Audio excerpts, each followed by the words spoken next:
Hello students, good afternoon to everyone. Last class में हम लोग पढ़े थे फिजिकल क्वांटिटीज के अंतर्गत फंडामेंटल फिजिकल क्वांटिटीज। तो 7 फंडामेंटल फिजिकल क्वांटिटीज और उसके यूनिट के संबंध में हम लोग जानकारी प्राप्त किए थे। फंडामेंटल क्वांटिटीज से जो भी क्वांटिटी बनती है उसको बोलते हैं डिराइव्ड फिजिकल क्वांटिटी, यानी जो फंडामेंटल से उत्पन्न होता है। जैसे कि लेंथ क्या है, फंडामेंटल हो गया, तो लेंथ से उत्पन्न क्या हो जाएगा, एरिया हो जाएगा, length into breadth, that is the length into length. उसी तरह से वॉल्यूम हो जाएगा, length into breadth into height, यानी लेंथ गुना लेंथ। तो फंडामेंटल क्या लेंथ है, तो हमारा एरिया और वॉल्यूम क्या हो गया, डिराइव हो गया। उसी तरह से मान लीजिए कि डेंसिटी है, तो क्या होता है, मास बटे वॉल्यूम, यानी मास फंडामेंटल हो गया डिवाइडेड बाय लेंथ का 3 टाइम, 3 पावर हो जाएगा। तो मास और लेंथ हमारा दोनों फंडामेंटल से उससे जो क्वांटिटी बन गई that will derive physical quantities, और उसको बोलेंगे हम लोग वॉल्यूम, डेंसिटी, मास पर यूनिट वॉल्यूम। तो आज हम लोग पढ़ेंगे सप्लीमेंट्री फिजिकल क्वांटिटीज। तो सप्लीमेंट्री फिजिकल क्वांटिटीज जो है, supplementary physical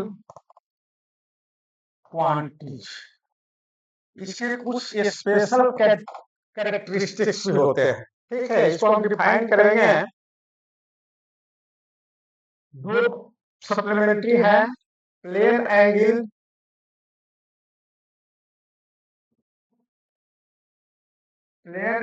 and solid angle.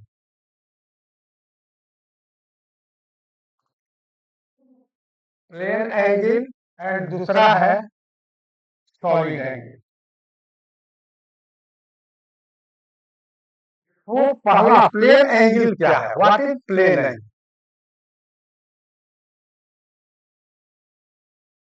Plane angle है, ये 2 डायमेंशन में बनता है। The space between two different lines diverged out from a common point is known as plane angle। यानी ये जो है क्या हो गया, ये कॉमन पॉइंट P हो गया, और दो लाइन TA एंड PB, दो लाइन जो निकला यहाँ से, दैट इज द एंगल, तो इसको बोलेंगे प्लेन एंगल। ठीक है, तो इसका डिफिनेशन हम क्या लिखेंगे, in two dimension, in two dimensions the space between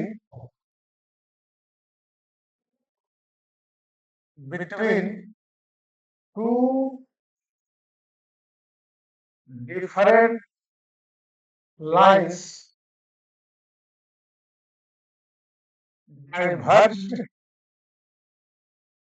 out from a common point is known as plane angle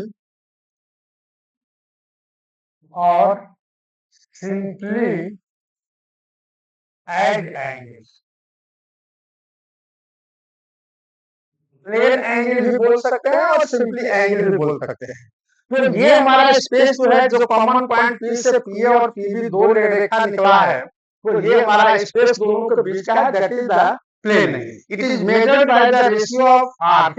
ये हमारा सपोज की आर्क हो गया, और ये हो गया रेडियस, ये डिस्टेंस हो गया L, आर्क का डिस्टेंस हो गया L, और रेडियस हो गया R। तो it is measured by the ratio of arc to radius। अब ये मान लीजिए कि हमारा L1 है, ये R1 होगा। अगर ये हम ले लें A डैश B डैश, और ये हमारा आर्क L1 हो और ये रेडियस R1 हो, तो हम क्या लिखेंगे, theta is equal to L1 by R1 या L2 बाई R2, यानी आर्क एंड उसका करस्पॉन्डिंग जो रेडियस होगा, दोनों का रेशियो हमारा होगा क्या चीज, प्लेन एंगल। ठीक है, अब ये प्लेन एंगल को देखिए, ये भी लेंथ है, ये भी लेंथ, आर्क बाय रेडियस, चूंकि डायमेंशन के दृष्टिकोण से ये डायमेंशनलेस क्वांटिटी है, बट इसका यूनिट क्या होता है? It's SI unit is radian, radian, ठीक है। It has no dimension. तो प्रश्न ये पूछता है आपका इंजीनियरिंग और मेडिकल में, इससे रिलेटेड क्वेश्चन पूछता है, पूछेगा कि is any physical quantities which has unit but no dimensions? Yes, ये हमारा plane angle and solid angle जो है, दोनों का यूनिट होता है, एक का रेडियन और सॉलिड एंगल का स्टेडियन होता है, but both of this quantities have no dimensions, इसके डायमेंशंस नहीं होते, ठीक है। अगर ये रिवर्स में क्वेश्चन पूछ दिया जाए कि is any physical quantities which has dimensions but no unit, तो आंसर हो जाएगा नो। ऐसा कोई फिजिकल क्वांटिटी नहीं है जिसका डायमेंशन होता हो और यूनिट नहीं होता।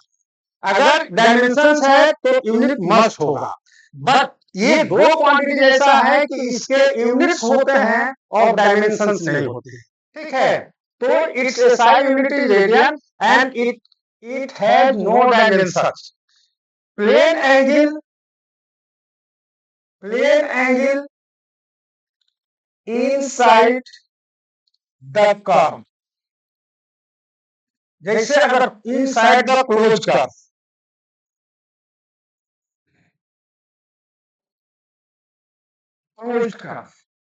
ये हमारा क्लोज कर्व कोई सर्किल है, इसके हमारा सेंटर पर क्या हो जाएगा? इसका रेडियस तो होगा, ये हमारा रेडियस हो गया R1, ठीक है। तो ये एंगल कितना हो जाएगा? आप क्या हो जाएगा? θ1 इक्वल टू हो जाएगा सराउंडिंग, ये हमारा जो एंगल हो जाएगा, तो क्या हो जाएगा? θ1 equal to 2 pi R1 divided by R1, that is 2 pi. अगर मान लें कि ये हम रेडियस ले लें, ये रेडियस है R2, तो θ1 इक्वल टू क्या हो जाएगा? ये हमारा θ इक्वल टू क्या हो जाएगा? 2 पाई R2 डिवाइडेड बाय R2, यानी 2 पाई। Inside the closed curve, the plane angle subtended by this curve is 2 pi. But अगर ये पूछा जाए कि plane angle subtended by closed curve है at external point, ये हमारा जो है इसके बाहर कितना एंगल बनेगा? समझिए, सपोज कीजिए कि ये हमारा कर्व है, ठीक है, और ये एंगल बनाया यहाँ पर, इस पॉइंट P पर एंगल बनाया ये कर्व, ये एंगल बना, ये आपका एंगल बना। अगर इस कर्व को आप बढ़ाएं, अब क्या एंगल बनेगा? ये बनेगा। इस कर्व को थोड़ा सा और बढ़ा दीजिए, तो अब ये एंगल क्या बनेगा? ये बनेगा।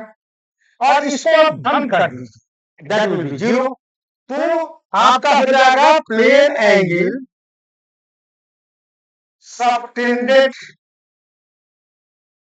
Bye closed curve at outer point या एक्सटर्नल पॉइंट, ठीक है, एक्सटर्नल पॉइंट इज 0। तो प्लेन एंगल से ये इंपॉर्टेंट लाइन हम लोगों को यही याद रखनी। प्लेन एंगल 2 डायमेंशन में बनता है, ये space between 2 different lines diverge out from common point है। It is measured by the ratio of arc to radius, SI unit is radian. Inside the closed curve जो एंगल बनेगा circle के centre पर या इनसाइड में कोई उसका corresponding radius ले लेंगे, तो एंगल चारों माने किसी सराउंडिंग द पॉइंट एंगल सब plane angle subtended by closed curve is 2 pi, ठीक है। And plane angle subtended by closed curve at external point not inside, outside, that is 0। तो ये हमारा हो गया प्लेन एंगल। नेक्स्ट हम लोग आते हैं सॉलिड एंगल। तो सॉलिड एंगल क्या है? सॉलिड एंगल देखिए, सॉलिड एंगल जो होता है ये 3 डायमेंशन में बनता है और ये सरफेस एरिया द्वारा बनता है। जैसे आप लोगों ने देखा होगा थिस लिखी, ये हमारा कोई एरिया है, तो ये इस पॉइंट पर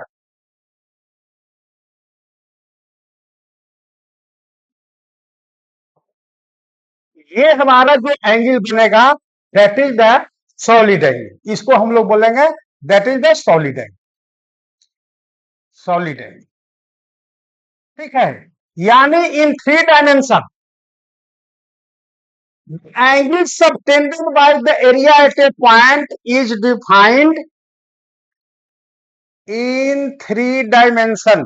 ये 3 डायमेंशन में बनता है, ये 3 डायमेंशंस। ठीक, ये जो कर्व हो गया ये हो गया 1 डायमेंशन में हो गया, तो ये 2 डायमेंशंस में हो गया और 1 डायमेंशन 3 डायमेंशन हो गया। ठीक है, तो इन 3 dimensions the solid angle subtended by the surface area at a point is measured by the ratio of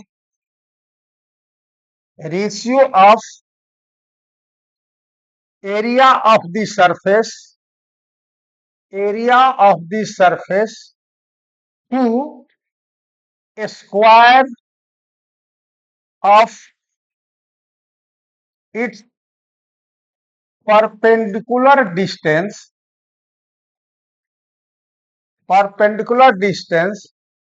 from the point where solid angle subtended।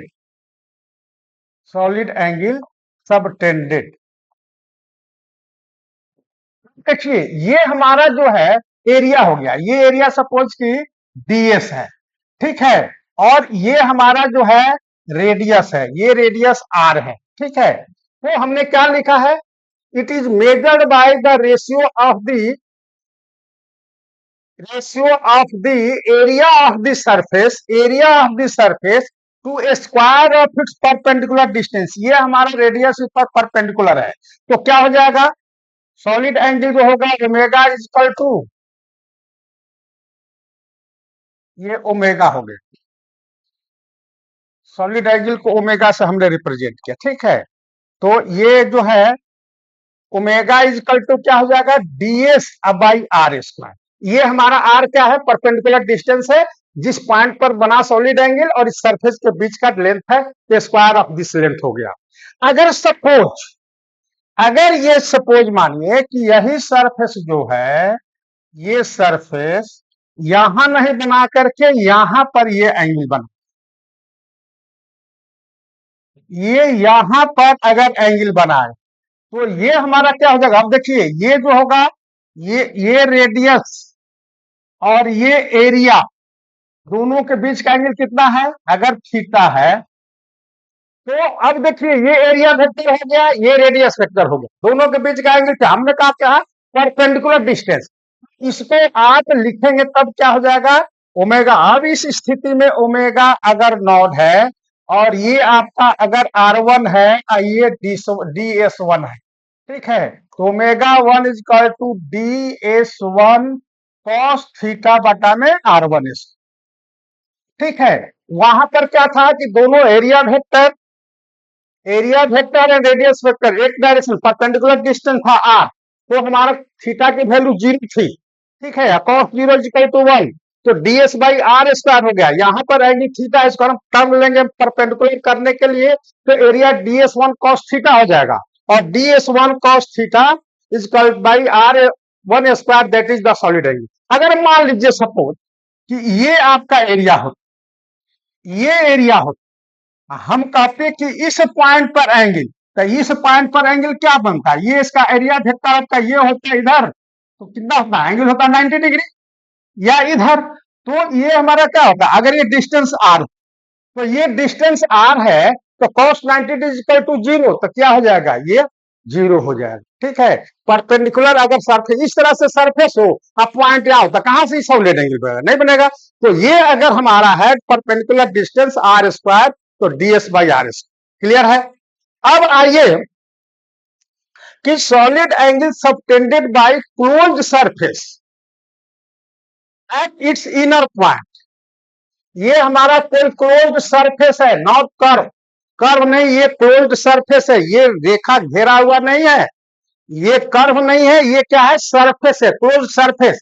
तो हमने क्या कहा कि सॉलिड एंगल जो होगा ये हमारा आर है, और ये सरफेस कितना हो जाएगा, 4πr², ds by are square, यानी 4πr² बटा में r², यानी 4π रेडियन, नहीं, ये हो जाएगा solid angle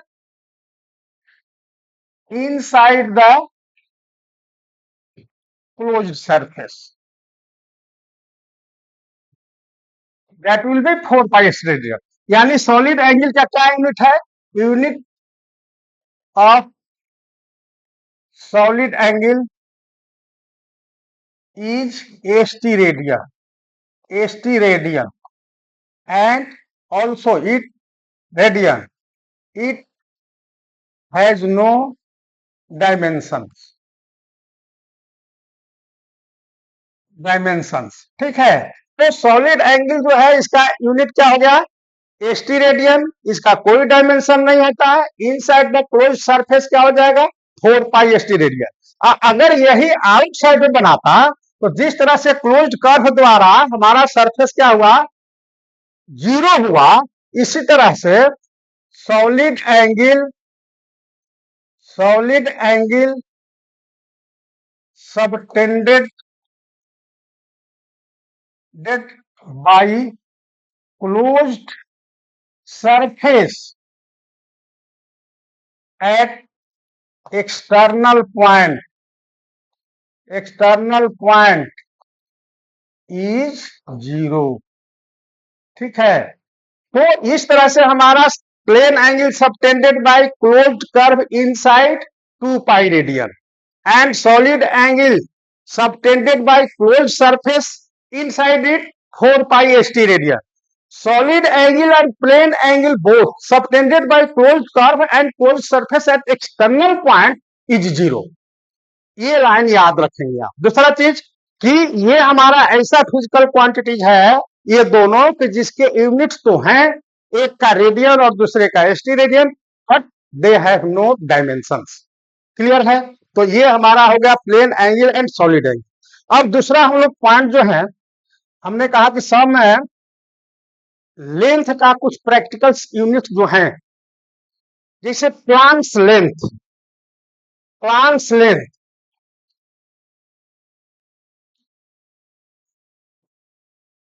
Planck's Planck length क्या हो, प्लांक लेंथ है एलपी। ये है एक्चुअली थ्री यूनिवर्सल क्वांटिटीज जो हैं, G/8/CQ। ये G है ग्रेविटेशनल कांस्टेंट, H है प्लांक्स कांस्टेंट, एंड C है speed of the light in vacuum, ठीक है। ये हमारा कॉम्बिनेशन तीनों का है जो कि देता है प्लांक्स लेंथ। अगर ये वैल्यू हम पुट करेंगे 6.67 इंटू 10⁻⁻11 इंटू 6.63 इंटू 10⁻⁻34 और डिवाइडेड बाई 3 इंटू 10⁸ का क्यूब, अगर ये हम वैल्यू पुट करेंगे तो ये हमारा आएगा approximate 10⁻⁻35 meter. That is the Planck length. one plank length is equal to one plank length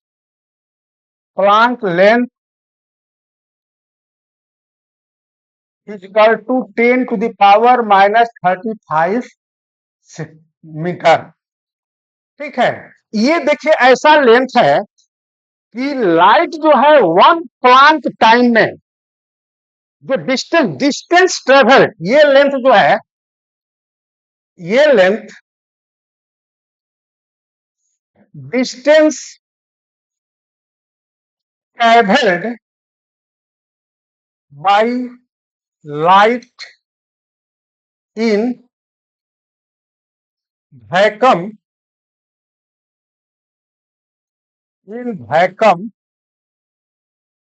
in one plant time. The smallest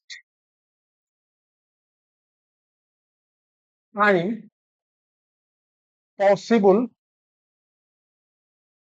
is 10 to the power minus 43 second, which is known as Planck, which is which is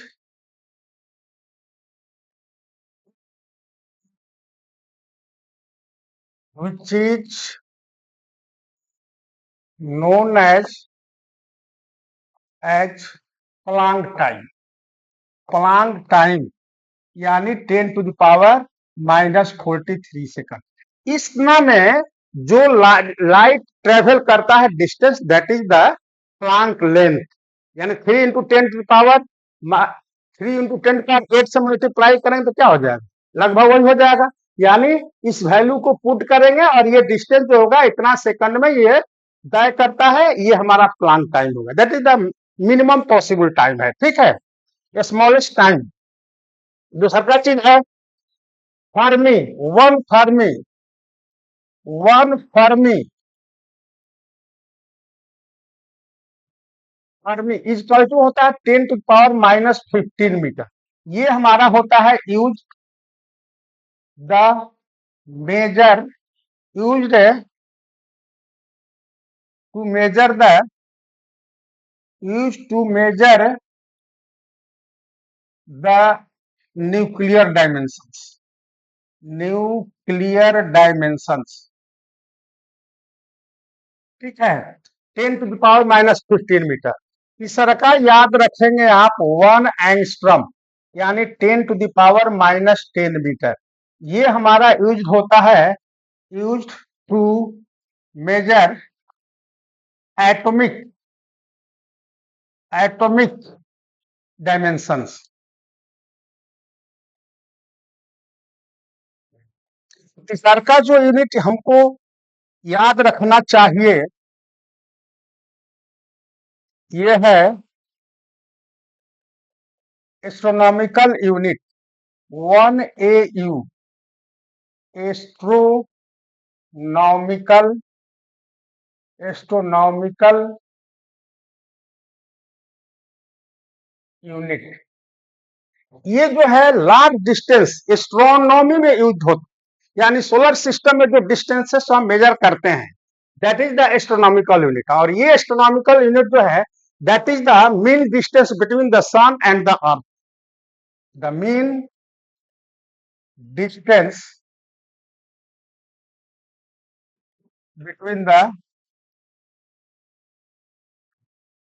the sun and the earth, या इसको आप कह सकते हैं और the orbital distance, orbital distance of earth is equal to 1 AU, यानी 1 AU is equal to 9.46 into 10 to the power 11 meter, ठीक है। ये आपका हो जाएगा 9.6, यानी 1 AU is equal to 9.46 into 10 to the power 11 meter, that is the astronomical unit. चौथा जो होगा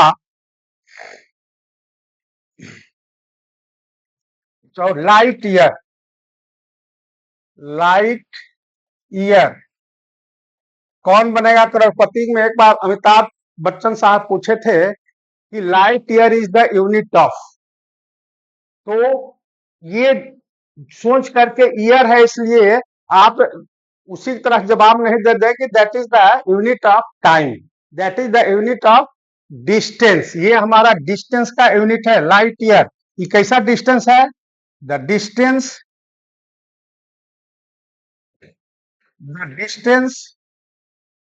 traveled by light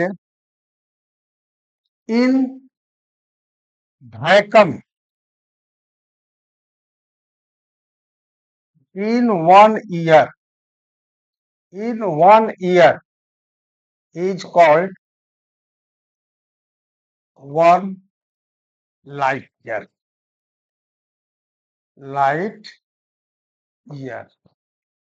LY से रिप्रेजेंट करते हैं। तो 1 लाइट ईयर इजकल टू कितना 3 × 10⁸ स्पीड का लाइट होगा कितना दिन में 365.25 डेज इंटू कितना घंटा हो जाएगा 24 hour into 60 minute into 60 second that will be equal to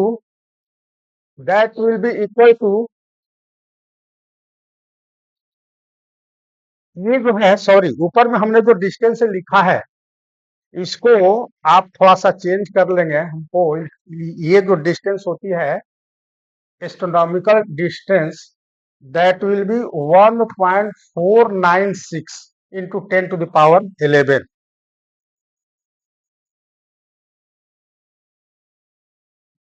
1.496 या इसको लगभग कह देंगे 1.5 इंटू 10⁻11 मीटर। ठीक है, ये डिस्टेंस जो होगा that will be 9.46 into 10⁻15 metre.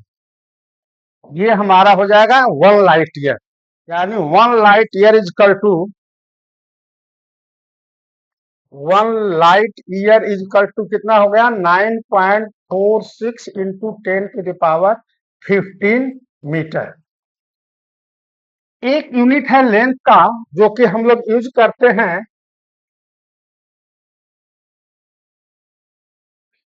पांचवा पैरालैक्टिक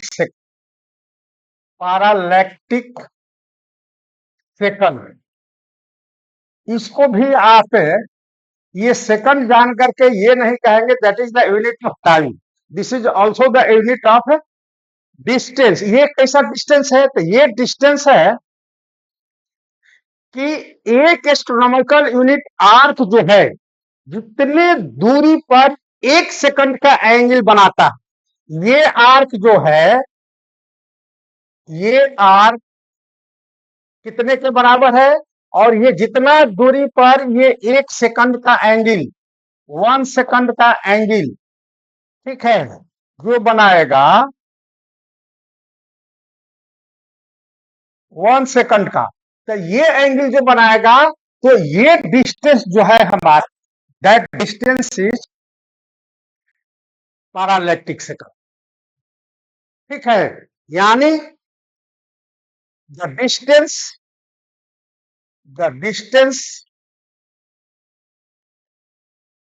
at which an arc equal to 1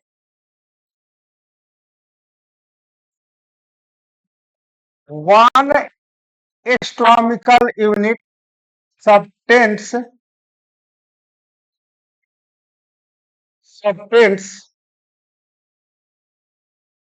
1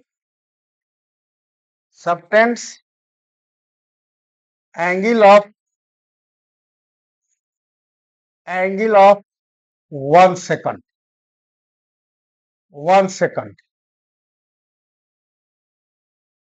1 second ये जो होगा हमारा the distance at which an arc equal to 1 astronomical unit subtends angle of 1 second is called 1 parallactic second.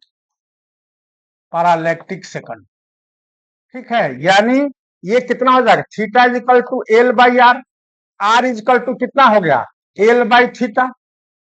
तो ये R हमारा पैरालैक्टिक second है। तो हमने कहा कि 1 एस्ट्रोनॉमिकल यूनिट तो कितना हो गया 1.496 into 10⁻11 divided by 1 second. 1 second मतलब क्या पाई 360 डिग्री में होता है कितना पाई रेडियन, तो 1 डिग्री में हो गया पाई/1 180, pi radian is equal to 180 degree, ठीक है। तो हमारा 1 degree is equal to pi by 180, 2 pi में 360 डिग्री होता है। तो ये हो गया कितना, पाई बाई 180 गुना 1/60, इतना मिनट हो गया। और 1/60, 60 से फिर भाग गया तो ये हमारा हो गया सेकंड में, ठीक है। पाई रेडियन हो गया तो ये कितना, पाई बाई 180, ये हो गया हमारा 1/60, ये हो गया 1 सेकंड हमारा निकल गया। तो 1 सेकंड में अगर इसको जब हम कैलकुलेट करेंगे तो that will be 3.09 into 10⁻16 meter, ठीक है। यानी 1 पारसेक, 1 पारसेक, पैरालैक्टिक सेकंड को पारसेक भी शॉर्ट में बोलते हैं, ठीक है। 1 पारसेक पैरालैक्टिक सेकंड, ठीक है, that will be equal to 3.09 into 10⁻16 meter, ठीक है। तो ये हमारा हो गया आपका प्लांट लेंथ क्या है, प्लांट टाइम क्या है। दूसरा का चीज जो हमारा है कि फर्मी क्या है, जिसको फेम्टोमीटर भी बोलते हैं। एंगस्ट्रम जो है ये आपका वेवलेंथ मेजरमेंट में भी किया जाता है और ये एटॉमिक डायमेंशंस में मेजरमेंट होता है। 1 angstrom is equal to 10⁻10 meter. तीसरा चौथा में क्या हो गया हमारा, एस्ट्रोनॉमिकल यूनिट, जो कि एस्ट्रोनॉमी के अंतर्गत लार्ज डिस्टेंसेस सोलर सिस्टम में मापने के लेता है। ये मीन डिस्टेंस है, यानी orbital radius of the earth है, ठीक है। तो ये हमारा जो है एक astronomical unit is equal to 1.496 into 10⁻11 meter, या लगभग ये 1.5 इंटू 10⁻11 मीटर भी बोल सकते हैं इसको। इसके बाद है लाइट ईयर। लाइट ईयर क्या है, distance travelled by light in free space in 1 year, यानी 365.25 डेज। उसको आप 60 से 24 से मल्टीप्लाई करेंगे तो क्या हो जाएगा, घंटा में चेंज होगा, आवर्स में। इसके बाद 60 इंटू 60 से मल्टीप्लाई कर देंगे तो आपको सेकंड में आ जाएगा। और पर सेकंड लाइट की स्पीड होती है 3 इंटू 10⁸8, तो उससे मल्टीप्लाई करेंगे आपको मिलेगा 9.46 इंटू 10⁻15 मीटर। और ये हमारा पैरालैक्टिक सेकंड जो पारसेक जो है, वह जो अर्थ का ऑर्बिटल जो आपका रेडियस है, डिस्टेंस, ऑर्बिटल डिस्टेंस जो है, वह ऑर्बिटल डिस्टेंस जितना दूरी पर 1 सेकंड का एंगल बनाता है, दैट इज नोन एज, वह डिस्टेंस इज नोन एज, वह डिस्टेंस जो कहलाता है पैरालैक्टिक सेकंड कहलाता है। यानी theta is equal to L/R, तो आर जो ये डिस्टेंस जो होगी, ये distance that is the parallactic second, जो आर्क हमारा 1 एस्ट्रोनॉमिकल यूनिट के बराबर है। तो 1 सेकंड का एंगल बनाने के लिए आपका 180 डिग्री में पाई रेडियन होता है, 1 डिग्री में पाई बाई 180 आपका, फिर उसमें 1/60 से मल्टीप्लाई करेंगे तो वह मिनट में चेंज होगा, और 1/60 से मल्टीप्लाई करेंगे तो वह सेकंड में चेंज होगा। तो ये जब हम कैलकुलेट करेंगे तो ये आएगा 3.09 इंटू 10⁻16 मीटर। तो ये आपका है, जो ये लेंस जो है ये यूज में आते हैं, ये आप लोगों को याद रखना चाहिए। तो थैंक यू। अगर वीडियो अच्छा लगता है तो please subscribe it and like it and also share to others. Thanks.